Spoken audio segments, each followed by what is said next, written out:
1871-yil 8-oktyabr Chikago gullab yashnayotgan shahar edi, lekin hech kim qop-qora tutun shahar taqdirini o'zgartirib yuborishini oldindan bilmas edi. Hamma gap mana shu oddiy bir fonarda edi. Afsonaga ko'ra, bir sigir uni yiqitib yuboradi va Chikago shahri olov ichida qoladi.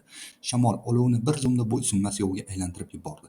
Chikago uylarining aksariyati yog'ochdan qurilganligi buning asosiy sababi hisoblanadi.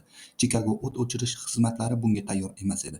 Yong'inga qarshi qurollar yetarli bo'lmaganligi, kamdek asosiy suv manbai ham olov ichida qolib ketgan edi. Odamlar umidsiz holda shaharni tark etishni boshlashdi. Ko'chalarda dodvoy, har yerda alangalar. 36 soat ichida butun shahar o't ichida qovurildi.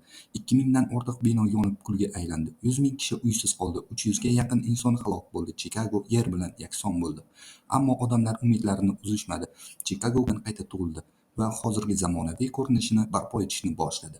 Har bir ofat yangi imkoniyat. Bunga misol Chikago shahri.